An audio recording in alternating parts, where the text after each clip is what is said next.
I would like to tell you about the initiative I'm working with. It's called Kinder. So for all German-speaking people, we are Kinder.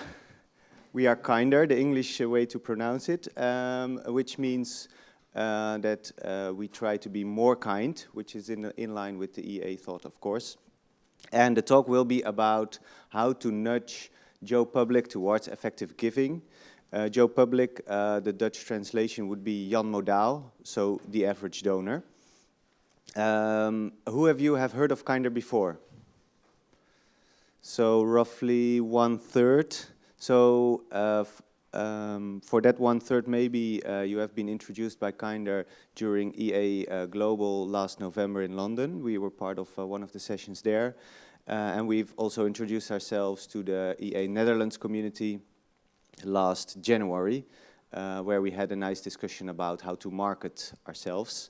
But basically now I'm going to tackle the following problem. I have to aim to the laptop, which is here hidden. I think it works now. So the problem that we want to tackle is that the average donor, Joe Public, is not donating effectively, as we all know. So what should we do about it?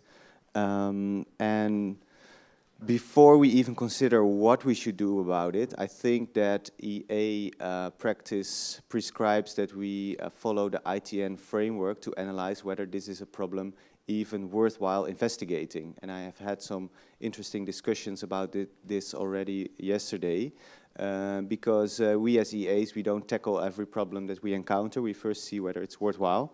So I tried to adapt our problem to the ITN framework, and this is what comes out. Is it important? Let's see.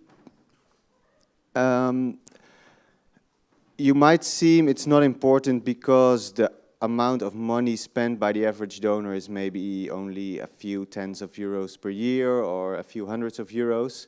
But at the same time, there are many Joes out there. So if they all start to donate more effectively, their quantity might increase importance. And if you look at some numbers, for example, the percentage of Dutch donations made by average households with Joe Public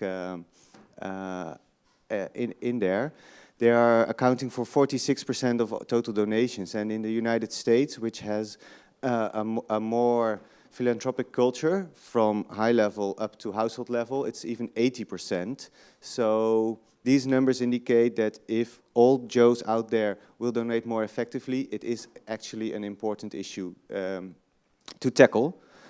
So the next question is it neglected? Let's see whether it pops up. Is the situation neglected?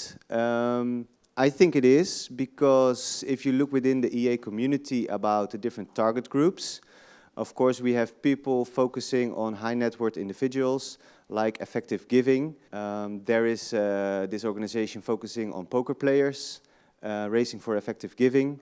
Then we have Founders Pledge, who focuses on entrepreneurs.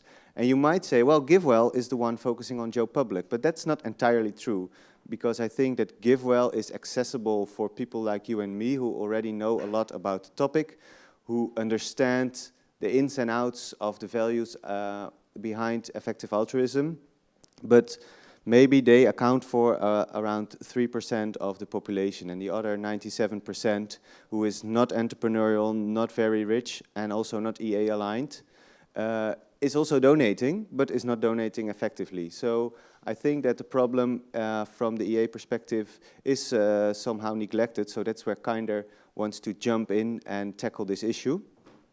But the crucial question is it possible to nudge Joe towards more effective donations? Is the problem tractable?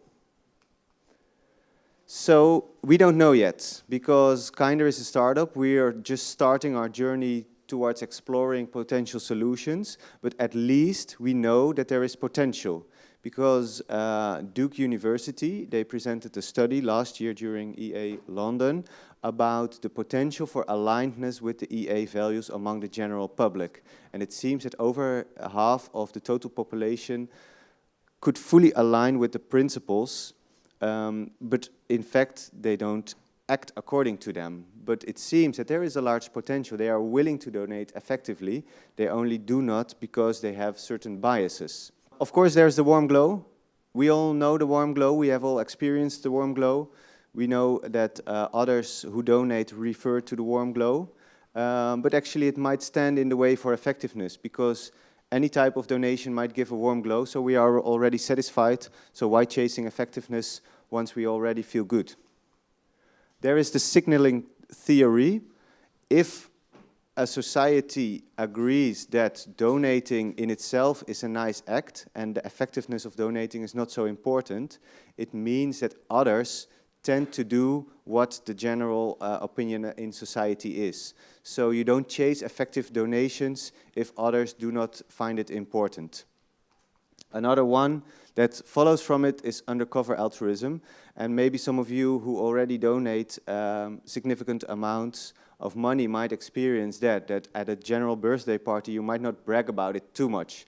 Because again, it's not the standard in our society to donate a lot of money or to donate it very effectively. So the ones who do that, they remain a bit silent about it. Maybe not this weekend, but in general life, you might underestimate your appeal to it instead of overestimate. So the status quo remains, and the norm of not donating effectively is kept in place. Then there's the scope insensitivity. I have heard it 3 times already yesterday, so I won't explain it again. But basically it's about we suck at numbers. There's the identifiable victim effect. And even if we know what it is, we still have some feelings when we see these poor children. And that accounts for all of us humans. So it means that we are distracted by the feelings that we have once we see people. And it blurs our reasoning and our ability to crack numbers and make effective choices. The bystander effect. Well, there are so many people around there, probably somebody else is picking it up. So I prefer doing nothing. It's an easy one. We all use it once in a while. And then there is the myth of the charitable sector, which is very much in the way of effective donating. Like studies reveal that most people think that in general, different charities are more or less as effective as others.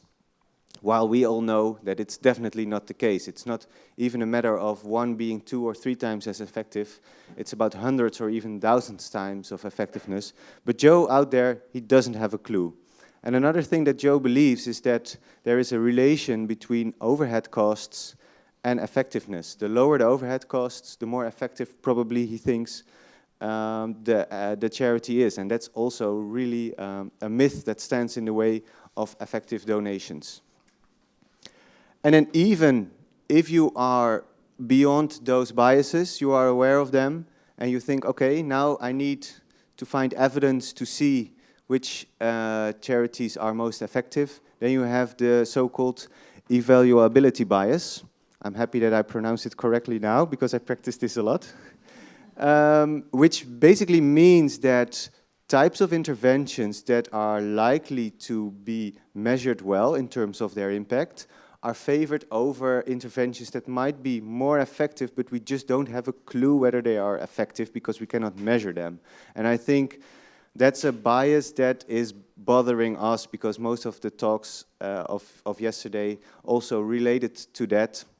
It's a very permanent point of discussion when you do cost area selection.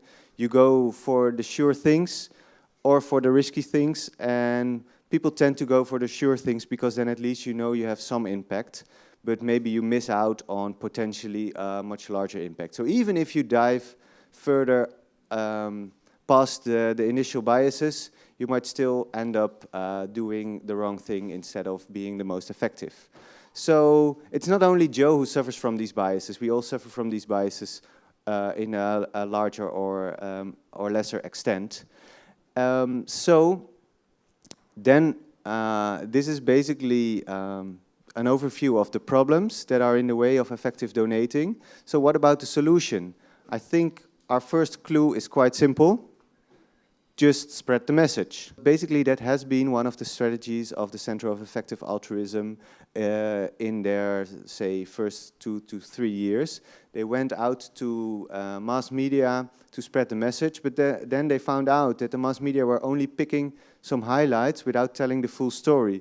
So the earning to give story was very appealing, but it missed the nuances. There were some other examples where the inclusive approach of EA got diluted. So in the end, the Center of Effective Altruism, and amongst it a large part of the EA community, got more and more hesitant to just spread out the message and tell Joe about all his biases and how he should change those biases. So, in the end, should we not reach out to Joe and tell him what's wrong with him so he knows about it and can be more effective? Well, then we are back at the starting point at doing nothing with Joe. But still, the cause is neglected, and still it's important to do something about it, because we talk about billions and billions of dollars donated every year to not effective organizations. So still Kinder is stimulated to do something about it, but we definitely found out that we have to find a different approach than just presenting this presentation to Joe public, because probably it won't work. And it's quite complicated, so I understand that it wouldn't work too much. So what should we do? Well, what our basic principle is to care about Joe instead of confront Joe. And then you would say, why am I putting this smoking lady on the screen? The parallel that we have here is that there has been a lot of research in how to stimulate people to quit smoking. And a recent literature review study revealed that in general, supporting mechanisms for quitting to smoke are much more effective than ones confronting people with their bad behavior. So considering non-effective donations as bad behavior, as compared to the great behavior of effective donations, we tend to confront Joe with his shortcomings and tell him about all his biases. Well, this study about smoking gave us some idea about, well, instead we could care about the needs of Joe and try to support those needs instead of having the discussion of why he's not effective. So we care for the needs of Joe public, and before we can do that, we have to know what needs does Joe have. So we dived into the barriers of Joe, which stand in between Joe and the donation. And actually the barriers as perceived by Joe are not the ones that I just listed as all those biases and other issues that we think as academically, critically analyzing people stand in the way, but they have a very different perception about their willingness and ability to donate. And we did some research about it, and we came up with a list of barriers that stand in the way of donating. So I quickly go through them. One is, of course, we all know it, the annoying fundraising methods. You just walk on the street and some fundraiser bumps into you, probably with some blackmailing issue, like you are going to spend a lot of money on shopping today, but what about these poor children, blah, blah, blah. Actually, these fundraisers, they know about the biases, but they misuse the biases to fundraise for their causes. And if all these causes would be highly effective, you might even think, well, okay, it's a strategy to get people to donate effectively. But as we know, most of the organizations out there are not so effective at all. So they have optimized their fundraising strategy, but not optimized their implementation strategy, because money is what makes their organization go around. So you end up with these kind of fundraising methods, and the average donor is really frustrated by it, and it might diminish its appetite to donate. Another one that is related to these annoying fundraising methods is the fact that fundraising is very costly. And there is a famous example of if you donate as a result of a street acquisition, then the first 2 years your donation is only paying off the costs to recruit you. Most people know that nowadays, so that's very frustrating. If you say yes to start donating, you're just paying your own recruitment. So again, this is what is frustrating Joe. Another thing is that you finally took the step to donate, and then 1 month later you receive this mail saying, oh, please can you donate more because there are so many more poor children out there. So instead of positive reinforcement about your donation, they are begging for more. And I understand those organizations, like was told in the introduction. I've been working in the charitable sector myself, and my colleagues just calculated what works best. So these begging letters, they work best, but at the same time, they frustrate people. But frustrated people might still donate, so the charitable organizations themselves, they don't have an incentive to change the behavior. But in the long run, Joe really gets fed up with these kind of fundraising strategies, so he might quit. Another reason, there is lack of transparency. Before you start to donate, there is a lot of time and personal attention to explain to you what will be done with your donation, whether it's on the street or on the phone or on the website of the organization. But the amount of information provided to Joe after he has donated is much more limited. And Joe just wants to know whether that 10 euros or 20 euros he provided actually went to the theme that was promised to him. But it's very hard to trace that back with most charitable organizations. So even people who have the willingness to donate might become hesitant to donate more because they don't know where their money ends up. And of course, unfortunately, there is the scandals in the sector. Of course, the Oxfam one of last March, I think it was, is still fresh in our minds. And I think, well, people who tend to care about the sector and be considerate about the effect of media, they know that the scandals are only a tiny fraction of what is done, so it's not representative. But Joe Public doesn't work that sophisticated. He just sees one scandal after another and he feels like, oh, this sector is full of crap, I stop donating. So another barrier. Now we know the strategy of Kinder, which is to take away the barriers of Joe. We know his barriers, so how does Kinder do that? And that's where the solution comes in, which is that we provide a one-stop shop for donors. So we use modern technology, as is done in many different sectors to improve the sector, to facilitate Joe.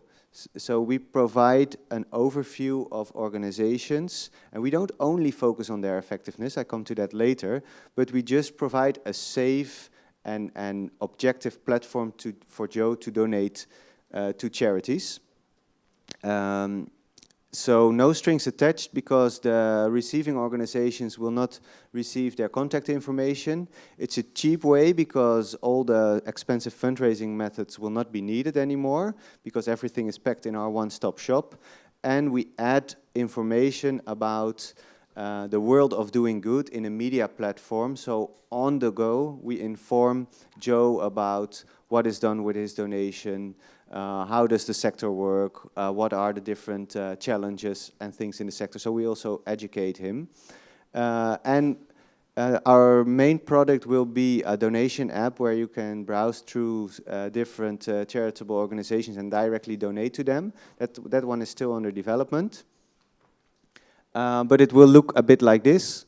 So you can get inspired to find organizations.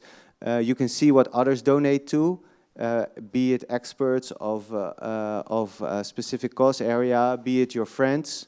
You can look back to your own donation history. What kind of charities did I pick in the past?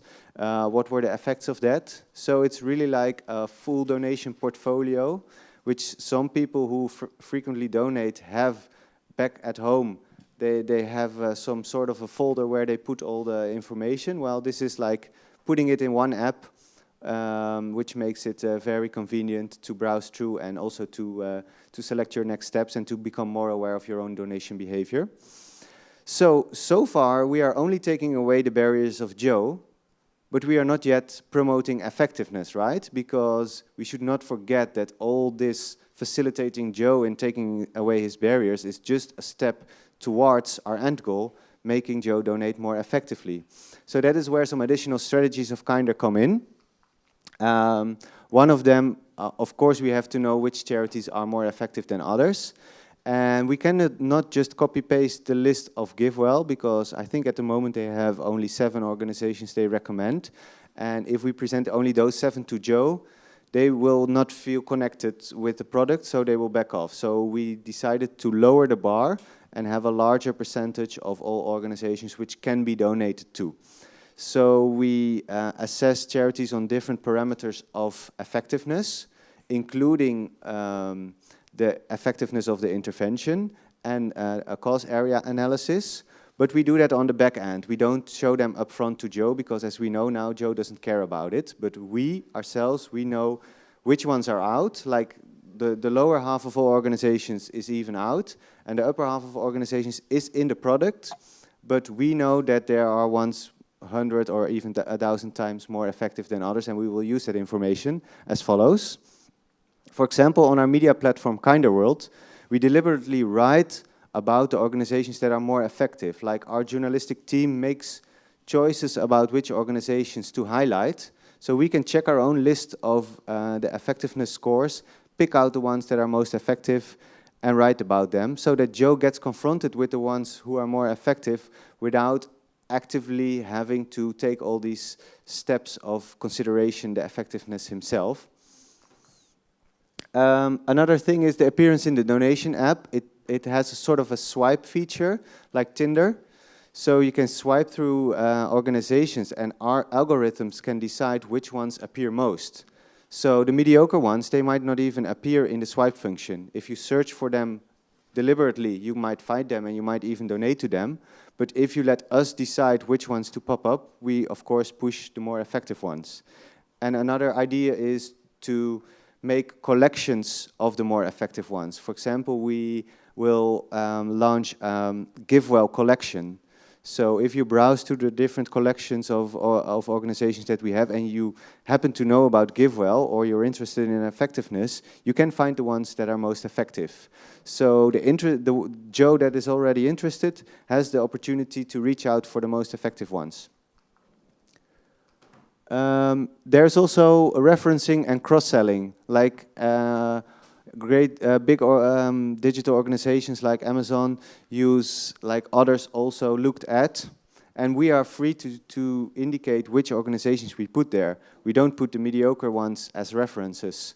So again, it's a nudge towards effective donating in order to stimulate Joe in the right direction. So basically that is our story. In a nutshell, we don't confront Joe with all his biases, because probably he won't understand and he might not even care. We facilitate Joe in his needs, which are much more about the things that are frustrating to him. And then from there, we start a relationship, or a customer journey as it's called, towards effectiveness using nudges. So that's the approach of Kinder. Of course, if you have considerations or reflections on our approach, which some of you definitely will have, get in touch with me. So for now, I think that's the story. Yeah, round of applause.